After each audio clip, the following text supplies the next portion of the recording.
Hello everyone, कैसे हो आप सभी लोग। आई होप आप बहुत अच्छे होंगे और अच्छे से तैयारी भी चल रही होगी। सो आज हम करने वाले हैं mock test number 8 computer awareness का। एंड इसके पीडीएफ के लिए आप जो है हमारा पिन कमेंट चेक कर सकते हैं। वेरएस अगर आपने इनके प्रीवियस मॉक्स जो हैं कंप्यूटर अवेयरनेस के वो नहीं अटेम्प्ट किए हैं तो आई बटन पे मैंने प्लेलिस्ट का लिंक ऐड कर दिया है। यहाँ पे आपको इसका लिंक जो है विजिबल हो जाएगा। ओके, सो स्टार्ट करते हैं आज का सेशन। सो पहला आपका क्वेश्चन है, in which of the following errors are displayed for every instruction. तो इनमें से जो ऑप्शंस आपको दिए गए हैं ये सारे आपके क्या हैं, ट्रांसलेटर। ठीक है, ये क्या है, ट्रांसलेटर है। तो ये आपके जो लैंग्वेजेस होती हैं, प्रोग्रामिंग लैंग्वेजेस, उनको मशीन अंडरस्टैंडेबल लैंग्वेज होती है उनमें कन्वर्ट करते हैं। ठीक है, ये मेन काम होता है ट्रांसलेटर का। अब यहाँ पे बोला क्या गया है कि इनमें से कौन सा ऐसा ट्रांसलेटर है जो एरर डिस्प्ले करता है हर इंस्ट्रक्शन के एग्जीक्यूट होने के बाद। जो इंटरप्रेटर हमारा है ये इंस्ट्रक्शन जो है लाइन बाय लाइन एग्जीक्यूट करता है। ठीक है, तो लाइन बाय लाइन एग्जीक्यूट करेगा इंस्ट्रक्शन को, तो एरर अगर होगी तो इंस्ट्रक्शन के बाद यहाँ पे डिस्प्ले करेगा एरर। ठीक है, सिंपल लॉजिक है। तो आंसर क्या हो जाएगा, ऑप्शन नंबर सी। अब पहली हाई लेवल लैंग्वेज जो इंटरप्रेटर द्वारा आपके कन्वर्ट की गई थी वो है LISP लिस्प। ठीक है, जिसे इंप्लीमेंट किया था स्टीव रसेल ने ऑन अ IBM 704 कंप्यूटर। ठीक है, ये सारी चीजें क्लियर हुई। नाउ बाकी ट्रांसलेटर जो है इनकी भी बात कर लेते हैं, जैसे असेंबलर। ठीक है, असेंबलर का नाम असेंबलर क्यों है, क्योंकि ये असेंबली लैंग्वेज को कन्वर्ट करता है आपका मशीन लैंग्वेज में। नाउ कंपाइलर, कंपाइलर की बात करें तो कंपाइलर जो है ये पूरे प्रोग्राम को, जो हमारा हाई लेवल प्रोग्राम होता है हाई लेवल लैंग्वेज में लिखा हुआ होता है। हाई लेवल लैंग्वेज क्या होती है, ऐसी लैंग्वेज जिसे ह्यूमन आसानी से पढ़ सकते हैं। ठीक है, ये होती है हाई लेवल लैंग्वेजेस। ठीक है, इनको अब मशीन लैंग्वेज में कन्वर्ट कौन करता है, कंपाइलर। अब इन दोनों में कॉमन क्या है कि जो पूरा प्रोग्राम होता है, जो सोर्स कोड लिखा होता है आपका, जो प्रोग्रामिंग लैंग्वेज में लिखा होता है कोड, उसे ये एक ही बारी में कंपाइल कर लेता है। वेयरएज इंटरप्रेटर क्या करता है, ये लाइन बाय लाइन कन्वर्ट करता है। ये चीज क्लियर हुई। नाउ अब यहाँ पे एक और चीज मैं आपको बता देती हूँ। जो इंटरप्रेटर है, अभी जो पाइथन लैंग्वेज हम यूज करते हैं, राइट, वो आपका कौन सा कंपाइलर या कौन सा ट्रांसलेटर यूज करती है, it is your interpreter. Whereas आपकी जैसे जावा हो गई या C++ हो गई, ये आपका यूज करते हैं कंपाइलर। ठीक है, ये चीज क्लियर हुई। नेक्स्ट आपका क्वेश्चन है, विच of the following is not a network protocol. तो पहले हमें पता होना चाहिए नेटवर्क प्रोटोकॉल कौन कौन सी हैं। ठीक है, HTTP आपकी हो गई, हाइपर टेक्स्ट ट्रांसफर प्रोटोकॉल, ये नेटवर्क प्रोटोकॉल है। Then file transfer protocol, simple mail transfer protocol, ये सारी आपकी नेटवर्क प्रोटोकॉल है। तो आंसर क्या हो जाएगा, option number C, that is HTML। HTML क्या है, हाइपर टेक्स्ट मार्कअप लैंग्वेज, जो आपकी प्रोग्रामिंग लैंग्वेज है। तो राइट आंसर आपका हो जाएगा option number C. Now next question is, what does dots per inches measure। देखो जो DPI होता है, dots per inches आपका होता है, इसका काम क्या होता है, ये रेजोल्यूशन मेजर्स करता है प्रिंटर या स्कैनर का। ठीक है, सिंपल सी लॉजिक है। नाउ तो आंसर यहाँ पे आपका क्या हो जाएगा, it is option number B, density of a pixel on a computer screen. ये मेजर की जाती है आपकी डॉट्स पर इंचेस पे। ठीक है, ये चीज क्लियर हुआ। जितना ज्यादा आपका DPI होगा उतनी ज्यादा या उतनी अच्छी क्वालिटी यहाँ पे आपको देखने को मिलेगी। ठीक है, जैसे यहाँ पे आप एग्जाम्पल देख सकते हो, 1 इंच में कितने आपके जो है डॉट्स हैं, ये DPI होता है। यहाँ पे जितने कम होंगे उतना स्पेसेस यहाँ पे आपको दिख रहा है। जब हमने DPI यहाँ पे बढ़ा दिया, डॉट्स बढ़ा दिए, तो कुछ डेंस सा आपको यहाँ पे दिख रहा है। ठीक है, वेरस जब हमने यहाँ पे 300 DPI कर दिया तो इसकी क्वालिटी और अच्छी हो गई। तो ऐसे ही जितना अच्छा रेजोल्यूशन डॉट्स पर इंचेस जितना होगा उतना अच्छा रेजोल्यूशन आपको यहाँ पे मिलेगा। ठीक है, नेक्स्ट क्वेश्चन है, what is the full form of man. Man आपका क्या होता है, it is metropolitan area network. ठीक है, आंसर यहाँ पे क्या है आपका, option number D, that is it is a metropolitan area network. देखो यहाँ पे 3 टाइप आपने सुने होंगे, लैन, वैन, मैन। ठीक है, लैन लोकल एरिया नेटवर्क, आपका लैन होता है local area network. Then second number पे आ जाता है MAN, metropolitan area network, and third is your wide area network. ठीक है, ये चीज याद रखनी है। छोटे लेवल पे जब हम नेटवर्क की बात करते हैं तो ये आपका हो जाता है लैन। इसका एग्जांपल आप ले सकते हो किसी बिल्डिंग में या किसी कॉलेजेस में, जो आपका नेटवर्क वहाँ पे लगा होता है। ठीक है, जिसमें सारे कंप्यूटर आपके कनेक्टेड होते हैं, वो आपका होता है लैन। वहीं जब बहुत सारे लैन को एक साथ इंटरकनेक्ट कर दिया जाता है तो ये हो जाता है आपका मैन। वेरएज वैन, वाइड एरिया नेटवर्क, ये आपका मैन से भी ऊपर होता है। ठीक है, जैसे हम इंटरनेट यूज कर रहे हैं तो हमारा पूरा जो वर्ल्ड है वो आपस में कनेक्टेड है कि नहीं है, तो ये आपका हो जाता है वाइड एरिया नेटवर्क। आई होप ये सारी चीज़ें क्लियर होगी आपको, ठीक है। यहाँ पे आप देख सकते हो हॉस्पिटल का जो लैन है, कॉलेज का लैन है, फैक्ट्री लैन है, स्कूल लैन है, इन सबको इंटरकनेक्ट करके क्या बन जाता है हमारा मेट्रोपॉलिटन एरिया नेटवर्क, ठीक है। Now next question is a spelling checker is also known as, spelling checker को बोला जाता है an electronic dictionary, इसे हम क्या बोलते हैं an electronic dictionary, और शॉर्टकट की क्या है आपका स्पेल चेक के लिए, it is F7। अब यहाँ पे एक क्वेश्चन ये भी बन सकता है कि MS वर्ड में ये कौन से टैब में पाया जाता है, तो ये आपको मिल जाएगा इन अ रिव्यू टैब, ठीक है। कौन से टैब में मिल जाएगा, रिव्यू टैब में। जैसे चाहे आप MS पावर पॉइंट खोल लो या MS वर्ड ओपन कर लो, तो ये आपको रिव्यू टैब में ही मिलेगा, ठीक है, दोनों में ही। This is your spell checker, ठीक है। नेक्स्ट है dash is the Microsoft video conferencing services. Microsoft की वीडियो कॉन्फ्रेंसिंग सर्विसेज कौन सी है, इसमें मीट है, जूम है, टीम है, ये सारे ही हैं। तो आंसर आपका हो जाएगा it is your team. Team जो आपका है वो माइक्रोसॉफ्ट का है। Now next is in DOS type command is use to. Type command हम क्यों यूज करते हैं MS DOS में, basically to display the content of the file, ठीक है। तो आंसर यहाँ पे आपका क्या हो जाएगा, option number B is the right answer, display the content of the text file, ठीक है। नेक्स्ट क्वेश्चन है the space between margin and the text is called dash. Margin और टेक्स्ट के बीच में जो स्पेस होता है इसे हम क्या बोलते हैं, किसे बोला जाता है आपका इंडेंट। क्या बोला जाता है, इंडेंट बोला जाता है। तो answer here is option number A, indent क्या होता है यहाँ से आप समझ सकते हो, ठीक है। ये आपका पैराग्राफ है, अगर आप राइट इंडेंट करते हो तो राइट तरफ से ये आपकी जो जगह है ये छूट जाएगी, अगर लेफ्ट इंडेंट करते हैं तो इस वाली साइड में आपका ये जगह छूट जाएगी, ठीक है, मतलब स्पेस यहाँ पे क्रिएट हो जाएगी। यहाँ से आप जो है ऑप्शन देख सकते हो, यहाँ से आप एडजस्ट कर सकते हो इंडेंट को। फाइन, पेज लेआउट में आपको ये मिल जाएगा, पेज लेआउट टैब के अंदर आपका इंडेंट अवेलेबल होता है। Fine. Now next is dash is a network topology in which each node connects to exactly two other nodes forming a single continuous pathway for a signal through each node। तो यहाँ पे क्या हो रहा है, जो आपका नेटवर्क है उसमें जो आपकी नोड है, ठीक है, ये नोड आपकी हर नोड दो आपकी अदर नोड से कनेक्टेड है, तो ये आपका कहलाता है रिंग टोपोलॉजी। इस टाइप का फीचर आपका अवेलेबल होता है रिंग टोपोलॉजी में, जहाँ पे आपका जैसे ये सिस्टम A है, स्टेशन A है, ये आपका B से भी कनेक्टेड है, ठीक है, और ये आपका D से भी कनेक्टेड है। तो ये आपका आंसर यहाँ पे क्या हो जाएगा, it is ring topology, option number D। Now next आपको क्वेश्चन है which is a computer hardware component that connects a computer to a network. इनमें से कौन सा आपका जो है कंप्यूटर हार्डवेयर कंपोनेंट है जो आपको कनेक्ट करता है नेटवर्क से, आपके कंप्यूटर को कनेक्ट करता है नेटवर्क से। It is your NIC, network interface card, ठीक है। इसे हम क्या बोलते हैं, नेटवर्क इंटरफेस कार्ड, जो वायर्ड या वायरलेस कम्युनिकेशन को बेसिकली नेटवर्क को कनेक्ट करता है, ठीक है। नाउ इसे जो है लैन अडेप्टर भी हम बोलते हैं, नेटवर्क अडेप्टर या नेटवर्क इंटरफेस कंट्रोलर भी इसे बोला जाता है। इसके अलावा यहाँ पे इंपॉर्टेंट चीज जो नोट करनी है, जो नेटवर्क इंटरफेस कार्ड है ये आपका 2 लेयर डिवाइस है। कौन कौन सी लेयर है ये, it is a 2 layer device, जो आपका फिजिकल लेयर डिवाइस है एक, एंड सेकेंड लेयर आपकी हो जाती है data link layer, data link layer device, ठीक है। नेक्स्ट क्वेश्चन है which among the following is not a version of MS office. तो MS ऑफिस का कौन सा वर्जन इसमें से नहीं है। ऑफिस 1.0 आपका वर्जन है, 2019 का भी वर्जन आपका आया था, 2010 का भी वर्जन आपका आया था, बट 2011 का कोई वर्जन नहीं है MS ऑफिस का। तो answer here is option number D। यहाँ पे आप सारे वर्जन इसके देख सकते हो, जैसे office 1.0, office 1.5, 1.6, office 3.0, 4.0, 4.3, 4.2, office 95, office 97, office 2000, XP 2003, 2007, 10, 13, 16 और 19, ये सारे आपके MS ऑफिस के वर्जन थे, जिसमें से ऑफिस 2011 नहीं है, ठीक है। तो आंसर क्या है, ऑप्शन नंबर D। नेक्स्ट आपका क्वेश्चन है while working in a mail we may come under the BCC, what does B represents. तो B का यहाँ पे मतलब क्या होता है, इट इज योर ब्लाइंड, ठीक है। B here stands for blind, CC here is carbon copy, ठीक है, ब्लाइंड कार्बन कॉपी, ठीक है।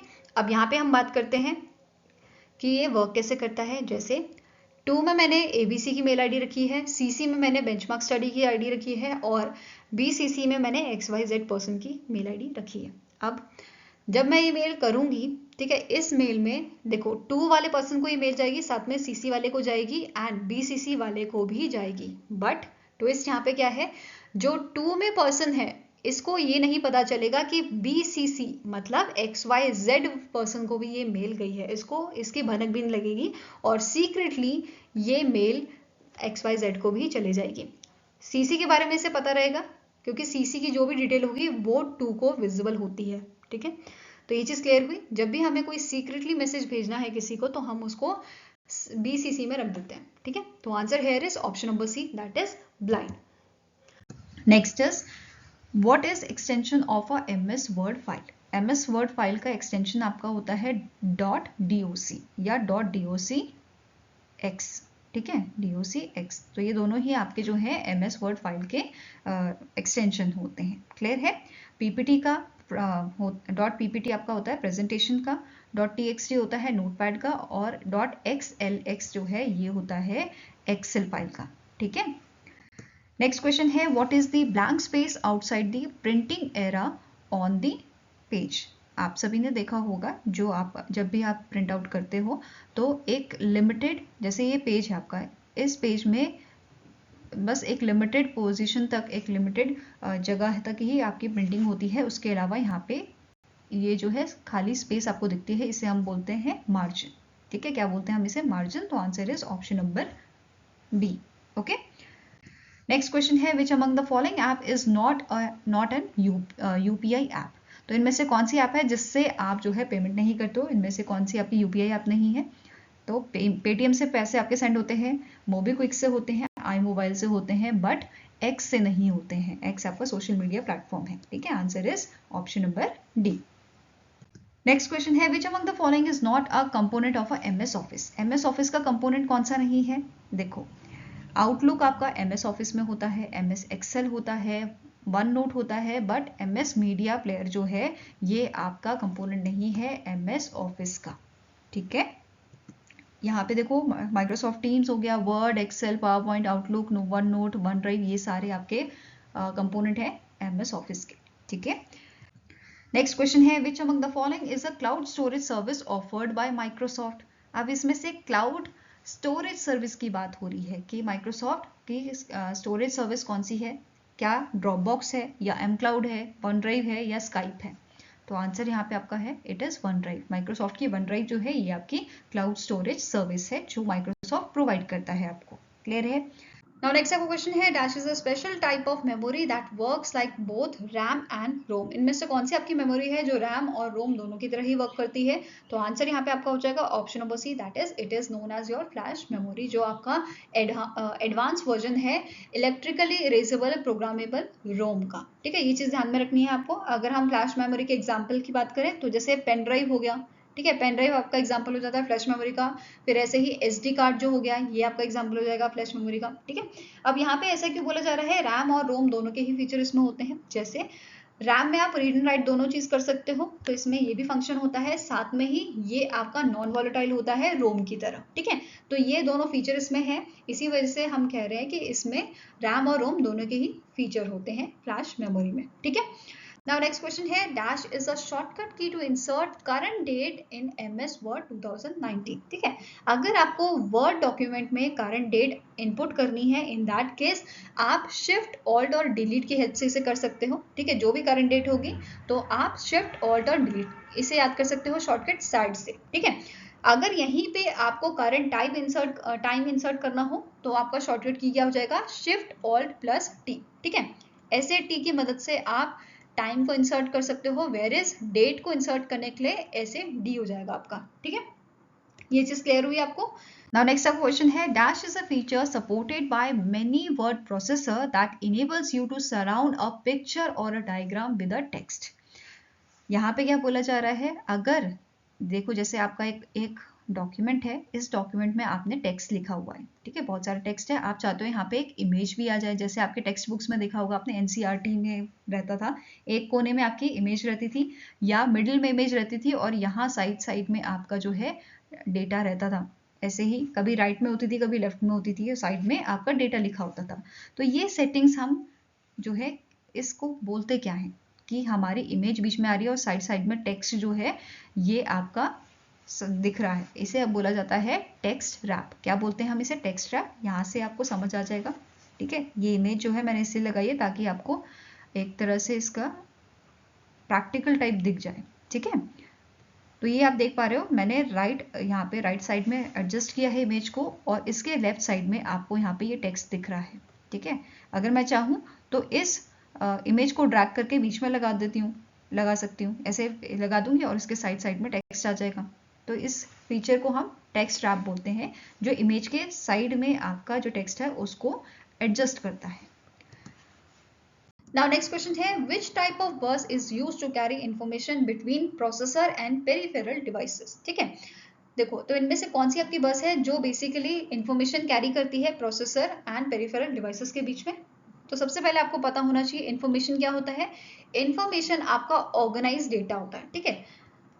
ऑर्गेनाइज्ड डेटा को हम बोलते हैं इंफॉर्मेशन। अब यहाँ पे दैट मीन्स है तो ये डेटा, अब डेटा को ले जाने के लिए कौन सी बस यूज होगी? तो डेटा बस यूज होगी। तो आंसर आपका यहाँ पे क्या हो जाएगा? It is option number B. वहीं पे अगर एड्रेस की बात होगी, क्वेश्चन में आपको एड्रेस यहाँ पे होगा कि ये एड्रेस कैरी करता है या लोकेट करता है, तो आंसर आपका यहाँ पे क्या हो जाएगा? Address bus. अब यहाँ पे एक और चीज जो आपको नोट करनी है, जो डेटा बस होता है ये आपका बाई डायरेक्शनल होता है, ठीक है।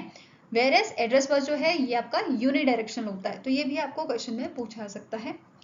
नेक्स्ट आपका क्वेश्चन है, in MS word macros is found in which tab? So macros क्या होता है? बेसिकली मैक्रोस का काम होता है ऑटोमेट करना रिपीटेटिव टास्क को। जैसे अगर मैं कोई अपना प्रोग्राम बना रही हूँ और मुझे कोई एक 3-4 लाइन का कोड है जो बार बार मुझे यूज करना है अपने प्रोग्राम में, तो मैं उसका जो है उसको एक तरह से रिकॉर्ड कर लूंगी और उसे बार बार आसानी से यूज करती रहूंगी, ठीक है। ये काम होता है आपका मैक्रोस का। अब यहाँ पे क्या बोला है, देखो एमएस वर्ड, ठीक है, एमएस पावर पॉइंट और एमएस एक्सेल तीनों में ही आपका जो है मैक्रोस रहता है, ठीक है। और कौन से टैब में रहता है? ये आपका रिसाइड करता है व्यू टैब के अंदर, ठीक है। आंसर यहाँ पे आपका क्या हो जाएगा? Option number C. इसके साथ साथ इसका शॉर्टकट की भी नोट कर लो। शॉर्टकट की क्या होता है इसका? Alt plus F8। क्या होता है? ऑल्ट प्लस F8, ठीक है।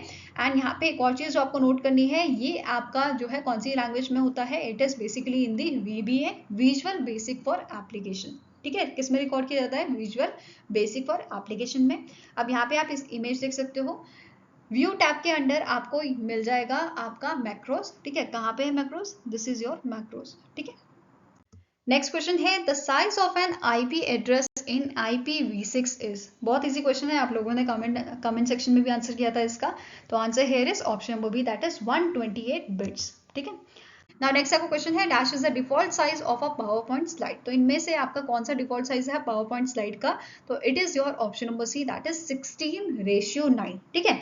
यहाँ पे आपका आंसर हो जाएगा 16:9 which is your wide screen. Whereas अगर आप स्टैंडर्ड की बात करो, ठीक है, स्टैंडर्ड स्क्रीन की, तो ये आपका रेशियो होता है 4:3 का, ठीक है। अब यहाँ पे एक क्वेश्चन और बन सकता है, जो आपका डिफॉल्ट साइज होता है अगर आपको चेक करना है तो आप कौन से टैब के अंदर चेक कर सकते हो? तो ये आप चेक कर सकते हो डिजाइन टैब के अंदर, ठीक है। कौन सा टैब होगा? Design tab. यहाँ पे आप देख सकते हो इमेज में, ये डिजाइन टैब मैंने यहाँ पे ओपन किया था, जिसमें आपका ये रहा डिफॉल्ट साइज जो सेलेक्ट हो रखा है, वाइड स्क्रीन 16:9 का, ठीक है। नाउ नेक्स्ट आपको क्वेश्चन है, in Excel the contents of a active cell are displayed in the dash? So जो भी आपने सेल जो है एक्टिव सेल को सेलेक्ट किया है उसका कंटेंट कहाँ पे डिस्प्ले होता है? तो ये डिस्प्ले होता है आपका फॉर्मूला 12 में, ठीक है। तो आंसर यहाँ पे आपका क्या हो जाएगा? It is option number D. और यहाँ पे जैसे मैंने ये सेल जो है वो सेलेक्ट किया है तो इसका डेटा आपका फॉर्मूला सेल में डिस्प्ले हो रहा है, ठीक है। यहाँ पे इसका आप एग्जाम्पल देख सकते हो। नेक्स्ट आपका क्वेश्चन है, all of the following are examples of a real security and privacy risk except dash?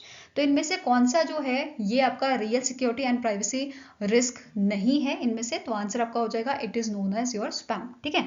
Whereas spyware, hackers, identity theft, ये सारे आपके real security and privacy risk के एग्जाम्पल्स आते हैं, ठीक है। स्पैम क्या होता है? बेसिकली जो अनसॉलिसिटेड मेल्स होती हैं वो हमारे पास भेजी जाती हैं, ठीक है, चाहे वो एडवर्टीजमेंट की हो या नॉर्मली किसी कोई ऑर्गेनाइजेशन जो है अपने प्रमोशंस के लिए भेज देती हैं, ठीक है। तो ये आपकी स्पैम कहलाती है, ठीक है, या स्पैमिंग इसे कहते हैं हम, ठीक है। नेक्स्ट आपका क्वेश्चन है, dash is a Windows utility program that locates and eliminates unnecessary fragments and rearranges file and unused disk space to optimise operations. तो इनमें से कौन सा ऐसा आपका जो है प्रोग्राम है जो बेसिकली जो आपकी फाइल्स होती हैं उनको रीअरेंज करता है ताकि जो डिस्क है आपकी उसमें अनयूज्ड जो डेटा है वो एक तरफ हो जाए और यूज डेटा एक तरफ हो जाए। ठीक है, तो ये काम करता है आपका डिस्क डीफ्रेगमेंटर। ठीक है, इसे हम क्या बोलते हैं, डिस्क डीफ्रेगमेंटर। यहाँ पे आप आराम से इसे समझ पाओगे। देखो, फ्रेगमेंटेड डिस्क क्या है, जहाँ पे अलग अलग लोकेशन पे आपका यूज डेटा पड़ा हुआ है। ठीक है, जब हम डिस्क डीफ्रेगमेंट कर देते हैं, ठीक है, जब हम डिस्क डीफ्रेगमेंटर यूज करते हैं, इसकी वजह से जो यूज डेटा है वो एक आपका एक तरफ प्रॉपर एक वे में आ जाता है और बाकी जो अनयूज्ड आपका डेटा है इसे आराम से, मतलब यहाँ पे कुछ दूसरा काम के लिए यहाँ पे ये जो आपकी मेमोरी है वो यूज की जा सकती है। ठीक है, नाउ नेक्स्ट क्वेश्चन है, what is the full form of GUI। देखो, फुल फॉर्म का आपका क्वेश्चन बनता ही है, तो what is the full form of GUI। GUI का फुल फॉर्म क्या होता है, it is your graphical user interface. ठीक है, क्या बोलते हैं हम इसे हम बोलते हैं ग्राफिकल यूजर इंटरफेस। अब इसका काम क्या होता है, बेसिकली ये इंटरफेस प्रोवाइड कर रहा है, या आप कह सकते हो इलेक्ट्रॉनिक्स कम्युनिकेशन, मतलब इलेक्ट्रॉनिक्स डिवाइस के साथ हम कैसे कम्युनिकेट करते हैं, using the OS operating system. तो ये एक एग्जांपल हो जाता है आपका ग्राफिकल यूजर इंटरफेस का। जैसे आपका विंडोज का हो गया, विंडोज 11 हो गया, ये एग्जाम्पल है। मैक OS हो गया। ठीक है, या जो हम यूटिलिटी प्रोग्राम यूज करते हैं, ये सारे आपके एग्जाम्पल हो जाते हैं GUI के। ठीक है, नाउ नेक्स्ट आपका क्वेश्चन है, which protocol is use to receive an email. तो इनमें से कौन सा प्रोटोकॉल है जो हमें हम यूज करते हैं रिसीव करने के लिए ईमेल। तो आंसर आपका हो जाएगा, it is POP3 which is post office, जिसे हम बोलते हैं पोस्ट ऑफिस प्रोटोकॉल। ठीक है, इसके अलावा कौन सी प्रोटोकॉल यूज की जाती है, IMAP हो गया आपका। ठीक है, फिर SMTP, ये सारी यूज की जाती है ना। बाकी अदर जो ऑप्शन है इनके बारे में बात कर लेते हैं, जैसे FTP फाइल ट्रांसफर, इसका नाम होता है फाइल ट्रांसफर प्रोटोकॉल। ये प्रोटोकॉल किस काम आती है, फाइल्स को ट्रांसफर करने के लिए एक होस्ट से दूसरे होस्ट को, ठीक है, over the internet. Then next आ जाता है HTTP, it is hyper text transfer protocol. इस प्रोटोकॉल की मदद से हम जो वर्ल्ड वाइड वेब है इस पे आसानी से डेटा एक्सेस कर सकते हैं। फिर नेक्स्ट आ जाती है IGMP। IGMP का फुल फॉर्म क्या होता है, it is internet group management protocol. Internet group management protocol. ठीक है, अब ये प्रोटोकॉल किस काम आती है, इसका मेन काम होता है कि जो बहुत सारे डिवाइसेस होते हैं उनको ये सेम IP एड्रेस देती है, ताकि जो डेटा उनको रिसीव हो रहा है तो वो सारे सेम डेटा को एक्सेस कर पाए। ठीक है, उन सबको सेम डेटा रिसीव हो पाए। ठीक है, Now next आपका क्वेश्चन है, OSI is a ISO standard for worldwide communication that defines a networking framework for implementing protocols. What does O stands for? देखो, OSI का भी फुल फॉर्म हमने पढ़ा था, which is Open System Interconnection। ठीक है, क्या फुल फॉर्म होता है इसका, ओपन सिस्टम इंटरकनेक्शन। तो here O stands for open. ठीक है, अब इसके बारे में देख लेते हैं। OSI model describes 7 layer. इसमें कितनी लेयर होती हैं, 7 लेयर होती हैं। कभी कभी क्वेश्चन में पूछ लिया जाता है कि OSI मॉडल जो होता है उसमें कितनी लेयर होती हैं। ठीक है, अब यहाँ पे जो लेयर हैं, 7 layers that computer system uses to communicate over a network। Network में कम्युनिकेट करने के लिए इन 7 लेयर का यूज किया जाता है, जिसे इंट्रोड्यूस किया गया था, इस OSI मॉडल को इंट्रोड्यूस किया गया था 1983 में। ठीक है, एंड इसे अडॉप्ट किया गया था by the ISO as international standard 1984 में। तो ये डेट आप, ये ईयर आपको याद रखना है। ठीक है, अब कौन सी 7 लेयर हैं, तो पहले आती है आपकी physical layer, data link layer, network layer, transport layer, session layer, presentation layer and application layer. ठीक है, ये चीज आपको ध्यान में रखना है।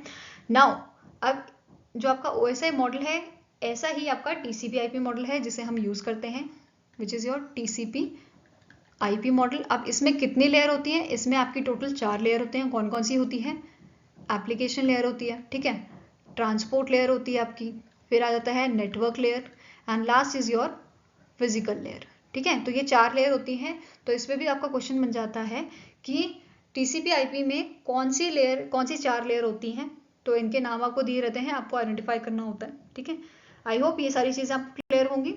नाउ नेक्स्ट क्वेश्चन है, what is a shortcut to justify the paragraph. ये भी बहुत ईजी है और याद रखने को भी आपको ईजी है, क्योंकि इसकी जो शॉर्टकट है ये भी क्या है, Ctrl+J। ठीक है, answer is option number B, J for justify. वैसे ही I क्या होता है, इटैलिक्स। ठीक है, नाउ यू फॉर क्या हो जाता है, अंडरलाइन। ठीक है, तो ये सारी चीजें आपको याद रखनी है। कंट्रोल जे आपका जस्टिफाई के लिए, कंट्रोल आई इटैलिक्स के लिए, कंट्रोल बी बोल्ड के लिए, कंट्रोल यू अंडरलाइन के लिए। ठीक है, नाउ नेक्स्ट आपका क्वेश्चन आ जाता है, विच of the following is a non volatile memory. अब इनमें से कौन सी आपकी नॉन वॉलेटाइल मेमोरी है? बहुत इजी है, आंसर आपका हो जाएगा it is your ROM, read only memory. ठीक है, answer is option number B, that is read only memory. Now यहाँ पे कंपैरिजन भी देख लेते हैं रैम और रोम का, जिसके बेस्ड आपका क्वेश्चन बन जाता है एग्जाम में। जैसे फुल फॉर्म क्या होता है रोम का? Read only memory. RAM random access memory. Then जो आपकी रैम होती है इसे आप रीड राइट दोनों कर सकते हो, और रोम को सिर्फ रीड कर सकते हो। जैसे क्वेश्चन में था, नॉन वॉलेटाइल मेमोरी आपकी रोम होती है एंड वॉलेटाइल मेमोरी आपकी हो गई रैम। देन रैम जो है इसे हम इजीली मॉडिफाई कर सकते हैं, बट रोम को मॉडिफाई नहीं किया जा सकता। रैम का जो साइज है जीबी से टीबी तक आपको मिल जाएगा, वहेरएज रोम जो है इसका जो साइज होता है वो रैम से छोटा होता है। नाउ नेक्स्ट इज रैम के टाइप क्या होते हैं? स्टैटिक रैम, डायनेमिक रैम, अभी हमने पढ़ा था थोड़ी देर पहले। रोम के टाइप आपके होते हैं पी रोम, प्रोग्रामेबल रोम। ठीक है, आपके electrically programmable Rome and erasable electrically programmable रोम। ठीक है, ये सारे आपके इसके पार्ट होते हैं। नाउ रैम जो है ये आपका कॉस्टली होता है एज कंपेयर टू रोम। ठीक है, रोम में आपका परमानेंट स्टोरेज होता है, रैम में टेम्पररी होता है। और रोम जो है, रोम में आप ऐसे इंस्ट्रक्शन जो है स्टोर करते हो जो मतलब दोबारा से आप राइट नहीं कर सकते हो। ठीक है, और जैसे बायोस आपका प्रोग्राम होता है ये भी कहाँ स्टोर होता है? ये भी आपका रोम में होता है। ठीक है, आई होप ये क्लियर होगा आपको। Next is the result of a formula in a cell is called. तो देखो फॉर्मूला बार जो होता है आपका, ठीक है, उसमें आपका रिजल्ट भी आता है। जैसे फॉर एग्जांपल आपने सेल 1 और सेल 2 को आपने क्या किया है? सम किया है। ठीक है, दोनों को ऐड किया है, तो रिजल्ट कहाँ पे आएगा आपका? फॉर्मूला बार में। और उस रिजल्ट को हम क्या बोलते हैं? Displayed value. ठीक है, तो आंसर क्या हो जाएगा? Option number D. Now next is the effect of rollback command in a transaction is the following dash। तो rollback का मतलब क्या होता है? जो भी आपकी यहाँ पे ट्रांजेक्शन हुई है उसका डेटा जो है वो अनडू हो जाए। ठीक है, तो आंसर यहाँ पे आपका क्या हो जाएगा? Option number A, undo all changes to the database resulting from the execution of the transaction. ठीक है, answer is option number A. Fine. Now next question है, an operation in which data is moved to a different location is referred as dash। तो जब data को move किया जाता है different location में इसे हम बोलते हैं ब्लॉक मूव। क्या बोला जाता है इसे? Block move. तो आंसर आपका है ऑप्शन नंबर ए। ठीक है, नाउ नेक्स्ट आपको क्वेश्चन है, डैश इज अ शॉर्टकट की ऑफ अंडरलाइन। जैसे आपका एक वर्ड है लाइक स्काई, एक वर्ड आपने लिखा, आप चाहते हो इसके नीचे ऐसे अंडरलाइन लिखा हुआ है, तो आप क्या यूज करोगे शॉर्टकट की? आप वर्ड को सिलेक्ट करोगे, जैसे आपने स्काई को सिलेक्ट किया एंड आफ्टर दैट आपने कंट्रोल प्लस यू दबा दिया, तो आपका जो टेक्स्ट है वो कुछ इस तरह का दिखने लगेगा। तो answer here is option number C, that is control plus U shortcut की यूज करते हैं हम अंडरलाइन के लिए। अगर हमें किसी वर्ड के नीचे लाइन लगानी है और उसको इस टाइप का दिखाना है, in that case we use control plus U. वहीं पे बाकी जो आपकी शॉर्टकट की है वो भी डिस्कस कर लेते हैं। जैसे कंट्रोल बी, ये यूज होता है लेटर को बोल्ड करने के लिए। ठीक है, जैसे आपने यहाँ पे एक लाइक कंट्रोल प्लस बी लिखा है, इसको हम चाहते हैं और बोल्ड तरीके से लिखना, तो कंट्रोल प्लस बी हम जो है प्रेस कर देंगे। नेक्स्ट है कंट्रोल प्लस आई।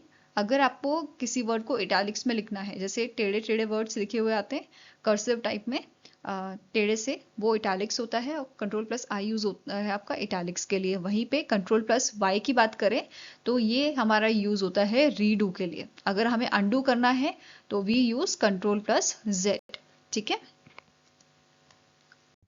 नाउ नेक्स्ट आपका क्वेश्चन आ जाता है, this is a standard way for web servers to pass a web users request to an application program and to receive data back to forward to the user.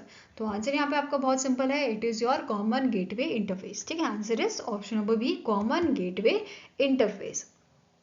Now next आपका question है, expand modem. Modem का full form आपका क्या होता है? It is modulation and demodulation, और कहीं कहीं पे आपको ये मॉड्यूलेटर एंड डीमॉड्यूलेटर भी मिलेगा। ठीक है, तो आंसर यहाँ पे आपका क्या है? Option number D. देखो ऑप्शन में अगर मॉड्यूलेशन एंड डीमॉड्यूलेशन होगा वो भी करेक्ट है, अगर मॉड्यूलेशन डीमॉड्यूलेशन नहीं होता है, इसकी जगह मॉड्यूलेटर एंड डीमॉड्यूलेटर होता है, तो वो भी आपका करेक्ट होगा। ठीक है, इसमें कोई ऐसे डरने वाली बात नहीं है। अब मेन मोटिव क्या होता है मोडेम का? मोडेम क्या करता है? ये आपका जो डिजिटल सिग्नल होता है इसे एनालॉग में कन्वर्ट करता है और वापस से एनालॉग को डिजिटल में कन्वर्ट करता है। ठीक है, अभी यहाँ पे हम इस इमेज की मदद से समझते हैं। यहाँ पे आपका डिजिटल सिग्नल था, डिजिटल सिग्नल को मोडेम ने क्या किया, कन्वर्ट कर दिया एनालॉग में। इसे बोला जाता है मॉड्यूलेट या मॉड्यूलेशन। वेरस जब आपका एनालॉग सिग्नल को हमने डिजिटल में वापस कन्वर्ट किया तो इसे बोला गया आपका डीमॉड्यूलेट या डीमॉड्यूलेटर। ठीक है, ये चीज क्लियर हुई आपको। Now next is which device uses a handheld operating system?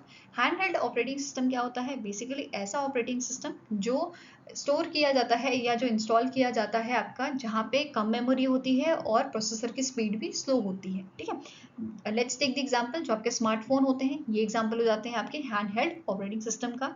वैसे ही टैबलेट जो है ये आपका एग्जांपल है किसका, हैंडहेल्ड ऑपरेटिंग सिस्टम का। ठीक है, ये चीज आपको याद रखनी है।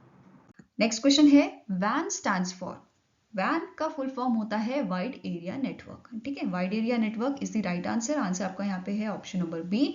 और ऐसे ही आपका LAN की फुल फॉर्म पूछ ली जाती है या WAN की पूछ ली जाती है या फिर MAN की पूछ ली जाती है। ठीक है, तो local area network for LAN, wide area network for WAN and आपका MAN क्या होता है, मेट्रोपॉलिटन एरिया नेटवर्क।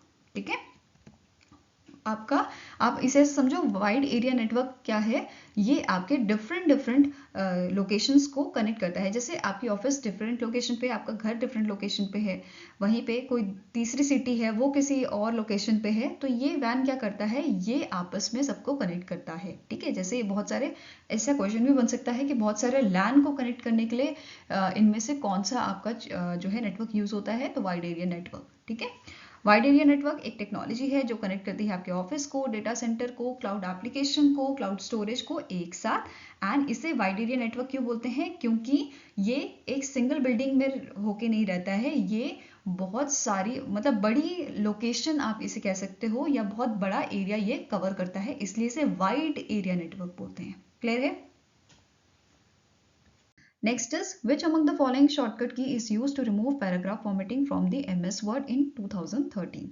तो इनमें से कौन सा शॉर्टकट की है जिससे पैराग्राफ की फॉर्मेटिंग हटाई जा सकती है, रिमूव की जा सकती है? तो आंसर आपका हो जाएगा ऑप्शन नंबर डी, Ctrl+Q से हम जो है पैराग्राफ की फॉर्मेटिंग हटा सकते हैं। अब आप बोलोगे मैम Ctrl+ स्पेस बार भी तो यूज होता है। अगर आपको पूरी फॉर्मेटिंग रिमूव करनी है, पूरी फॉर्मेटिंग क्लियर करनी है, तब Ctrl+ स्पेस बार यूज करोगे। अगर पैराग्राफ फॉर्मेटिंग की यहाँ पे बात हो रही है, उसको रिमूव करने के लिए, उसकी डिफॉल्ट सेटिंग्स लाने के लिए Ctrl+Q आपका यूज होएगा। ठीक है, देखो keyboard shortcut is shortcut to remove paragraph formatting in MS Word इज Ctrl+Q. This will restore the paragraph to its default settings. तो डिफॉल्ट सेटिंग्स ये आ जाएंगी अगर आप Ctrl+Q जो है प्रेस करोगे। Okay, now next is which among the following is not an object oriented programming language? ठीक है, इनमें से कौन सा आपका ऑब्जेक्ट ओरिएंटेड प्रोग्रामिंग लैंग्वेज नहीं है? तो आंसर यहाँ पे आपका है option number D, that is pascal. Pascal आपका प्रोसीजर प्रोग्रामिंग लैंग्वेज है जिसे 1970 में जो है डेवलप किया गया था बाय द निकोलस वर्थ। ठीक है, ये चीज क्लियर हुआ आपको। बाकी आपकी पाइथन हो गया, C++ हो गया, जावा हो गया, ये सारी आपकी क्या है, OOPs language, that is object oriented programming language. Fine. Now next आपका क्वेश्चन है the time taken for a read and write head to move to the correct track on the magnetic disk is called dash. तो इसे हम क्या बोलते हैं, we call it a seek time. ठीक है, इसे समझते हैं seek time क्या होता है। जैसे ये आपका जो डेटा है बेसिकली, जैसे लेट्स टेक द एग्जांपल कि हार्ड डिस्क है, हार्ड डिस्क में डेटा जो है वो आपका स्टोर है ट्रैक्स में। ठीक है, जैसे ये ट्रैक 1 हो गया, track 2, then track 3, this is T1, ये आ जाएगा आपका T2 एंड ये हो जाएगा T3।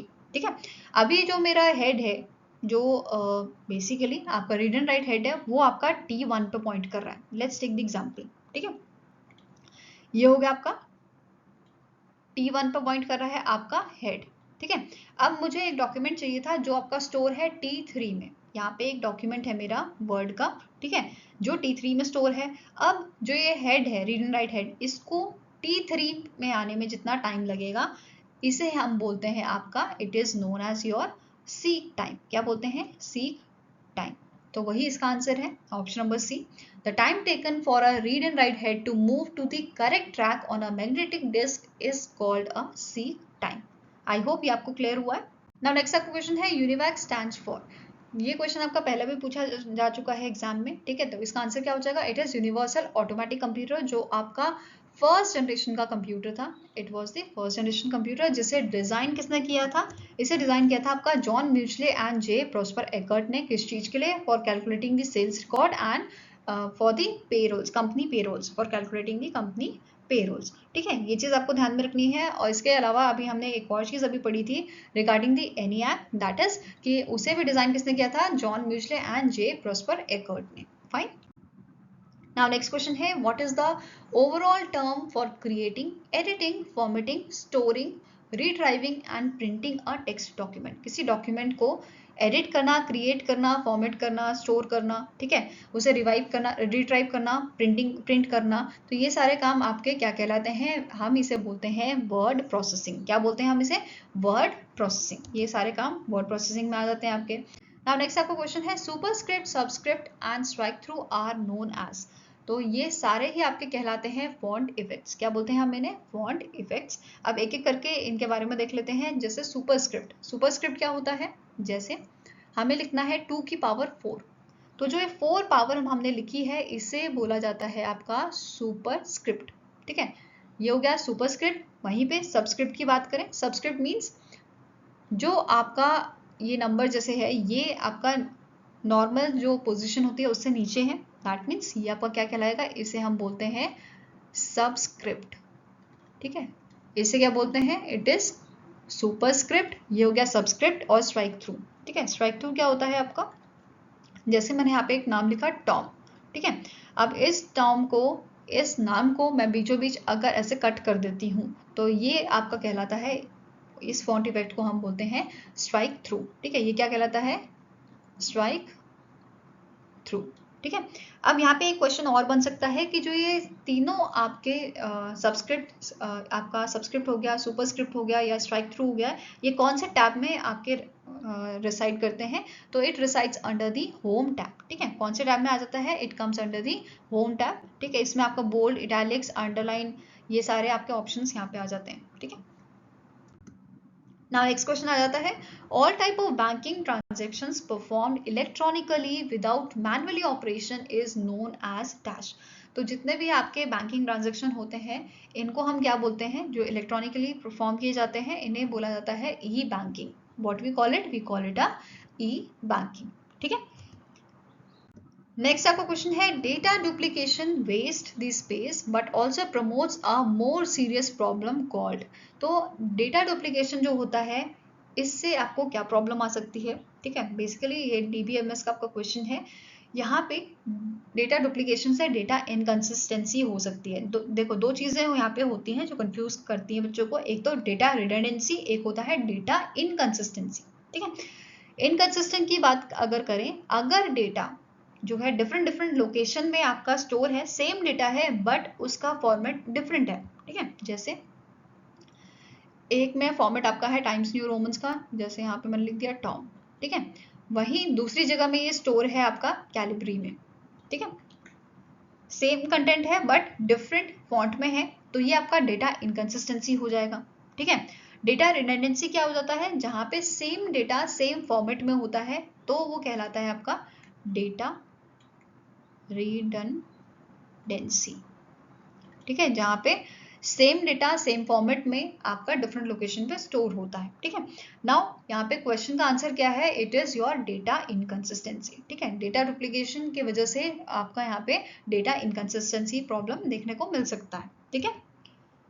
नेक्स्ट क्वेश्चन है, what is the intersection of a column and a row on a worksheet called. So देखो ये आपका टेबल है जैसे, ठीक है, ये आपकी वर्कशीट है, ये क्या है, ये हो गई रो, ये हो गया आपका कॉलम। तो ये वाला पार्ट क्या कहलाता है, इसने क्वेश्चन में पूछा है, तो आंसर क्या हो जाएगा, इसे हम बोलते हैं अगेन सेल। तो answer is option number D, या आप इसे सेल बोल सकते हो या बॉन्ड बोल सकते हो, ठीक है।